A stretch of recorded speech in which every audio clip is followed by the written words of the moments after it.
aide-moi. Bon matin, bon mardi, j'espère que vous allez bien. Je suis toujours content qu'on arrive le mardi parce que c'est le temps des paraboles avec l'abbé Raymond Gravel. Et aujourd'hui, écoutez bien, c'est une belle parabole, la parabole de l'aveugle avec Raymond.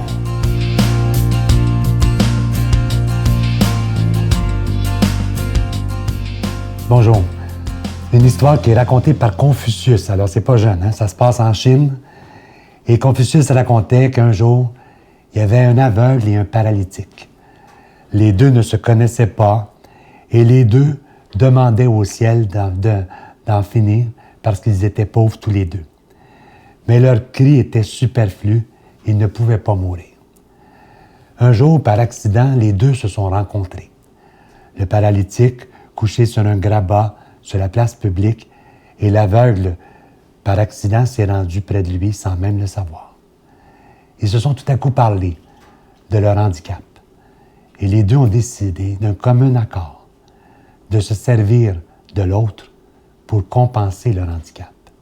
L'aveugle dit au paralytique, « Je serai tes jambes pour te déplacer et toi, tu seras mes yeux pour m'aider à me déplacer. » Et c'est comme ça qu'ils ont retrouvé foi en la vie et l'espérance de vivre. Je trouve qu'il y a un beau message dans ça, parce que cette fable illustre bien la situation de notre monde. Nous portons tous en nous, dans nos vases fragiles, dans notre condition humaine, des handicaps. Les uns sont affligés de tels problèmes, tandis que d'autres deviennent malades et tombent dans la précarité. On peut ignorer les autres et chialer sur notre sort, mais on peut aussi tenir compte des autres, de leurs forces, et se servir de ces forces-là pour compenser notre handicap. Et je pense que si on voyait la vie de cette façon-là, je pense qu'on ne la verrait pas comme un cul-de-sac, mais plutôt comme une sorte de tremplin pour aller plus loin. Et c'est pour ça qu'on dit que les autres sont importants. On n'est pas tout seul sur la planète. On a besoin les uns des autres. Moi, la maladie m'a appris, non pas à me servir des autres, mais me servir des autres. Elle m'a appris à découvrir chez l'autre, chez les autres, les forces que j'ai besoin pour continuer. Et si vous saviez jusqu'à quel point ça fait du bien. Au début, j'étais réticent.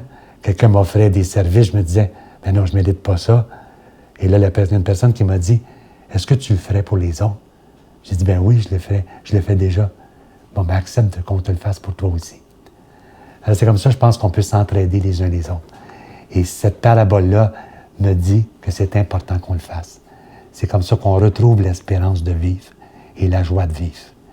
Et si on lit les lettres de Saint Paul, il y a un petit peu de ça. Saint Paul qui dit qu'on est tous le corps du Christ, on est ses membres. Si un membre souffre, tout le monde souffre. Si un membre est à l'honneur, tout le monde est à l'honneur. Alors je pense qu'il faut s'entraider les uns les autres et accepter qu'on a besoin des autres. Bonne journée tout le monde. Notre Père qui es aux cieux, que ton nom soit sanctifié, que ton règne vienne, que ta volonté soit faite sur la terre comme au ciel. Donne-nous aujourd'hui notre pain de ce jour. Pardonne-nous nos offenses comme nous pardonnons à ceux qui nous ont offensés. Ne nous laisse pas entrer en tentation, mais délivre-nous du mal, car c'est à toi qu'appartient le règne, la puissance et la gloire pour les siècles des siècles. Amen. C'est la dernière semaine où je vous parle de ce beau cadeau, un cadeau dont on est très fiers, je dois vous dire. Ça fait des années qu'on voulait avoir, qu'on voulait vous offrir un beau pendentif avec de la Terre Sainte. Alors, c'est chose faite, ça a été compliqué, mais au moins, on a réussi. Alors, c'est un pendentif en verre soufflé avec à l'intérieur de la Terre Sainte qui vient de Jérusalem, cette terre que Jésus a foulée. Ça nous rappelle que Jésus a d'abord été un être humain qui a vécu parmi nous. Alors, c'est une belle exclusivité de la Victoire de l'amour. C'est déjà béni, évidemment. Et c'est avec un don de 25 $ et si vous en voulez deux, avec un don de 40 $. Je vous donne l'adresse. La Victoire de l'amour, casier postal 120, succursale Boucherville à Boucherville, le J4B 5E6. Je vous la redonne. La Victoire de l'amour, casier postal 120, succursale Boucherville à Boucherville, le J4B 5E6. Également par téléphone, par carte de crédit, du lundi au vendredi, de 9h à 16h, dans le 514-523-4433, 523-4433 ou sans frais, le 1-888-811-9291, 1-888-811-9291 et aussi sur notre site Internet, le www.lavictoiredelamour.org. Alors, je vous rappelle, c'est la dernière semaine que je vous parle de ce pendentif. Il est déjà béni. C'est un pendentif en verre soufflé, rempli de terre sainte qui vient de Jérusalem. Je veux vous remercier de tout mon cœur de votre générosité en ce début de 2014. Et comme je vous disais la semaine dernière, dans 2 semaines, imaginez dans 2 semaines et demie, ça fera 19 ans que ce ministère existe. Moi, je veux vous dire merci de tout cœur de votre prière. C'est ce qu'il y a de plus important.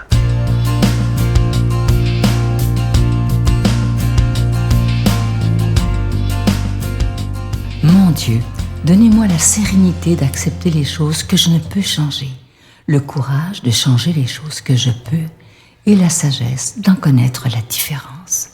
Amen. Aujourd'hui, la parole de Dieu nous sera proclamée et expliquée par Luc Faneuf.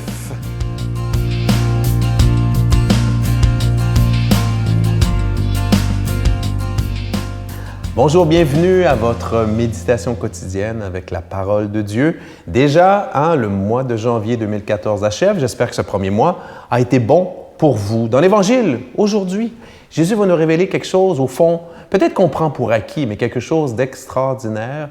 Nous sommes en Jésus tous frères et sœurs d'un même Dieu, d'un Dieu qui est Père. Donc oui, on vénère Jésus comme un Dieu, Dieu fait homme, mais je dirais d'abord et avant tout, selon le point de vue de Jésus, nous sommes ses frères, nous sommes ses sœurs parce que nous avons tous le même Père. Donc demandons à l'Esprit Saint de venir ouvrir nos intelligences et nos cœurs afin de recevoir cette parole de Dieu et qu'elle porte du fruit dans notre vie. Comme Jésus était dans une maison, sa mère et ses frères arrivent. Restant au dehors, ils le font demander. Beaucoup de gens étaient assis autour de lui et on lui dit « Ta mère et tes frères sont là dehors, qui te cherchent. » Mais il leur répond « Qui est ma mère?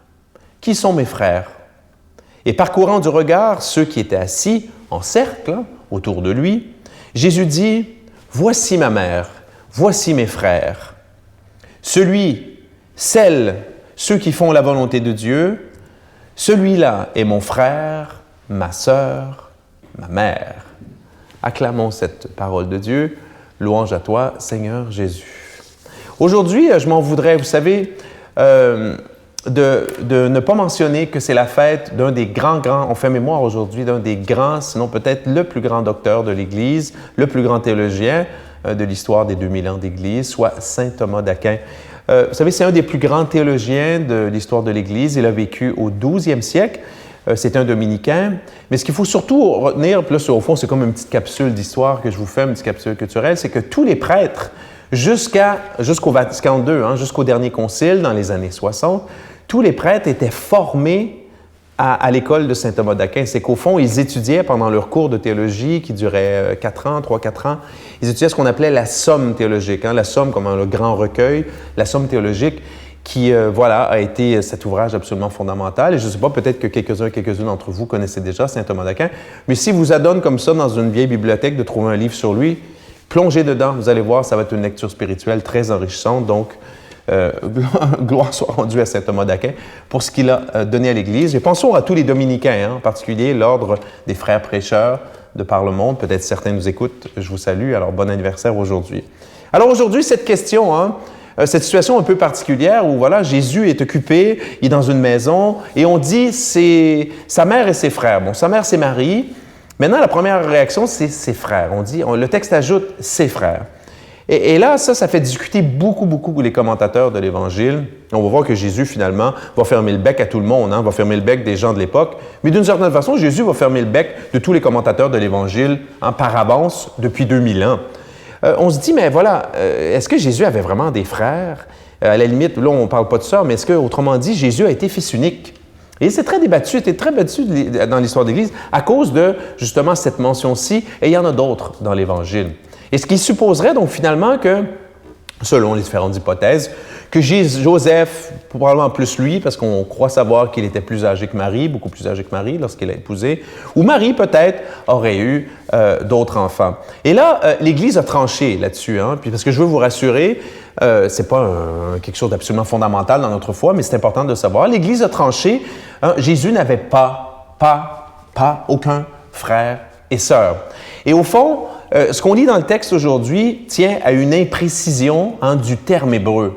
Terme hébreu qui pouvait signifier à la fois cousin, parenté et des fois aussi plus spécifiquement un frère, carrément un frère biologique. Donc, dans la traduction grecque du terme hébreu, qui était à l'origine, le premier texte, voilà, ça a donné ces textes. Et vous savez quoi? Pourquoi l'Église a tranché? C'est que, d'abord, c'est pas crédible. Ça ne serait pas crédible, ça ne serait pas raisonnable de croire que Jésus avait des frères et sœurs, parce que, imaginez, Joseph-Marie reçoivent la mission d'éduquer le Messie, mais Dieu leur donnerait en plus 2, 3, 4, 5 enfants en outre à s'occuper. Je veux dire, c'est pas raisonnable. Leur mission est extraordinaire. Ils ont reçu comme famille, comme couple, cette mission d'éduquer le Messie, et on voit mal comment ils auraient pu comme ça se partager entre l'éducation de plusieurs enfants. Dans le reste de la vie de Jésus, quand Jésus, par exemple, va au temple et s'égare pendant quelques jours, et là, les parents paniqués le cherchent. Comment ça se fait que Jésus, à 12 ans, ses frères et sœurs n'auraient pas déjà été vivants, puis on n'aurait pas parlé d'eux, n'est-ce pas, pendant ce voyage-là? Or, le texte ne fait aucune mention. Et le plus important, Jésus sur la croix, qui est là, il y a Marie, il y a plusieurs disciples, et Jésus va dire à Jean, qui est à côté de Marie, ben voici, prends Marie comme mère, comme maman. Et du coup, Jésus donne à toute l'Église Marie comme sa mère. Et c'est clair que si Jésus avait eu des frères et sœurs, c'est pas quelqu'un d'étranger à la famille. Jean ne faisait pas partie de la famille biologique de Jésus qui aurait hérité de... Donc, le plus important maintenant du texte, qui sont mes frères et mes sœurs, et c'est là-dessus aujourd'hui, c'est là-dessus qu'on va méditer, que je vous invite à méditer par-delà l'émission, le commentaire. Jésus va faire éclater toutes ces petites chicanes. Qui est vraiment mon frère, qui est mon sœur? Est-ce que c'est un demi-frère, demi-sœur? Non! Celui qui est mon frère, celui qui est ma sœur, qui est ma mère, c'est celui qui fait la volonté de Dieu. Et c'est la question qu'on doit se poser aujourd'hui. Être frère, sœur de Jésus, c'est faire la volonté du Père. Donc, pensons-y, demandons à Dieu nous bénir, lui qui est Père, Fils et Saint-Esprit. Je vous salue Marie, pleine de grâce. Le Seigneur est avec vous. Vous êtes bénie entre toutes les femmes, et Jésus, le fruit de vos entrailles, est béni. Sainte Marie, Mère de Dieu, priez pour nous pauvres pécheurs, maintenant et à l'heure de notre mort. Amen.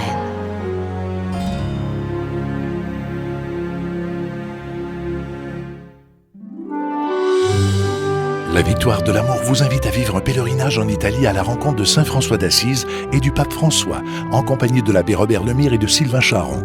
Nous visiterons Assise, Florence, Cassia, Orvieto et Rome. Nous assisterons aussi à une audience générale en compagnie du pape François au Vatican, du 25 mai au 5 juin 2014. Informations et réservations, voyage intermission au 514-288-6077. Sans frais, 1-800-465-3255. J'ai le privilège d'aller à Rome et à Assise, vivre une expérience incroyable avec Saint François et le pape François aussi. Donc venez avec nous, vous allez voir, vous allez découvrir des choses extraordinaires. Venez! Aujourd'hui, je vais prendre le temps de vous inviter à venir nous rejoindre si ce n'est pas fait. Si vous avez un compte Facebook, vous pouvez même vous en ouvrir un, ça veut dire que c'est gratuit, à venir nous rejoindre sur la page Facebook de la Victoire de l'amour. C'est tout simple, c'est Facebook, la Victoire de l'amour, page officielle. On est plus que 30, bientôt 40 000 personnes, si ce n'est pas déjà fait. Et ce que je trouve magnifique, c'est que tous les jours, je mets des pensées, je vous lis et je réponds à tous les messages privés. Attendez-vous pas que je vous réponde dans la minute, mais normalement dans la même journée, je vous réponds. Venez nous rejoindre à demain. Bye. Mais c'est vrai que Saint-Augustin est un grand chercheur de Dieu. Oui, mais je dois dire que c'est pas de mauvaise façon. J'avais jamais pensé à l'expression. Aujourd'hui, au lieu de dire que je suis auteur, je vais dire que je suis chercheur de Dieu. Ça va surprendre les gens. Ils vont dire qu'il n'a pas fini de chercher parce qu'il y a encore personne qui l'a vu, mais en tout cas. La Victoire de l'amour remercie de tout cœur les Résidences Soleil de leur accueil si chaleureux.